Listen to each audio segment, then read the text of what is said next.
So I'm gonna go and I'm gonna continue my searches over here, my processes.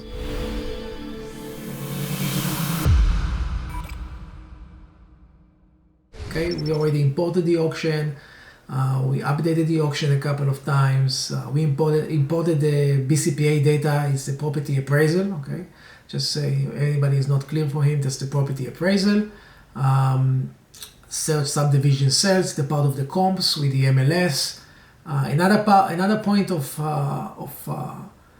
another process that I have here that it was only set up for my territory, for where we live in Florida here, is we found a way to actually check for vacancies. Okay, we find a way to check for vacancies, and if I click on that check for vacancies, basically what I'm gonna get is if the property is vacant or not.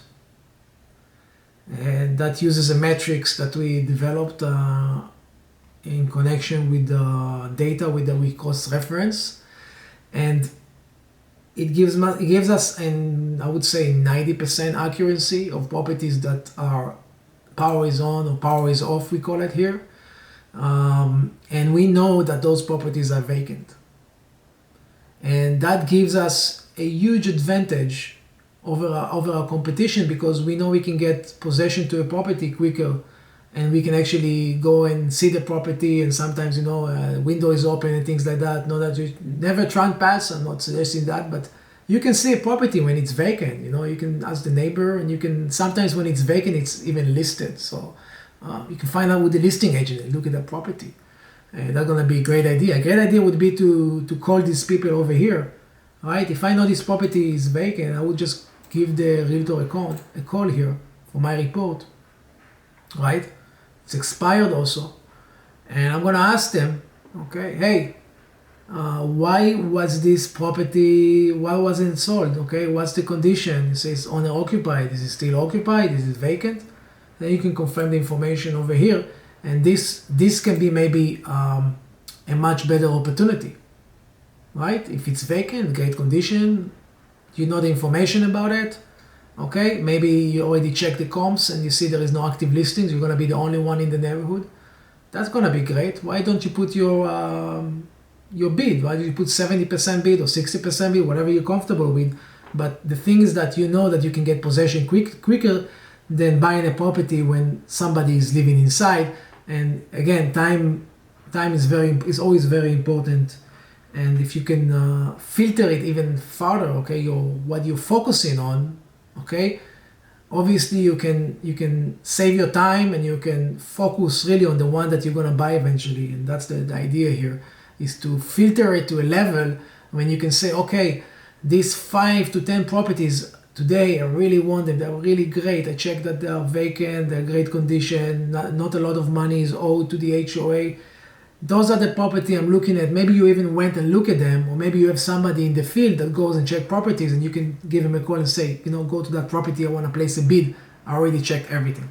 So that's another search that we're doing here, vacancies. It helps us a lot to focus even further in properties, to kind of like say, okay, this is off. Maybe I want to search more about this property.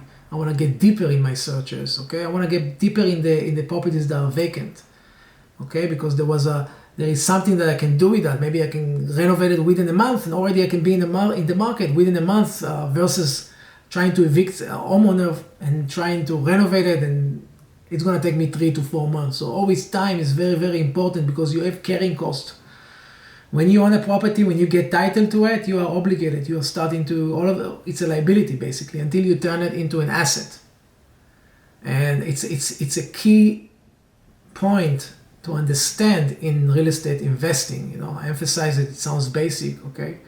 But understanding what home ownership means helps you understand, okay, how to invest, basically. What is an asset and what is a liability?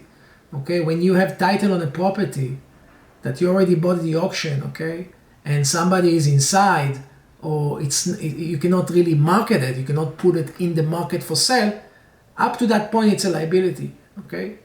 It's a liability because you have carrying costs.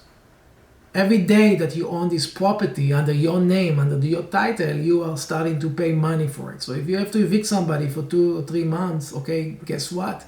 You're gonna pay taxes for those 3 months. You're gonna pay his HOA for those 3 months. You're gonna pay eviction costs, all that stuff. So if you can find property that are vacant, okay, where you can get possession immediately, almost instantly, you can be in a position when within a month the property is already in the market, being marketed, and you're getting offers for it. And that's where you have inventory. That's where you basically shaped your inventory and you brought it into the market. That's the ultimate goal, is to bring it to the market as fast as possible and get an offer on it. Or if you're renting it as fast as possible. Otherwise, it's always a liability, okay? The reason between a liability to an asset is its stage. What are you using it for right now? What is it doing?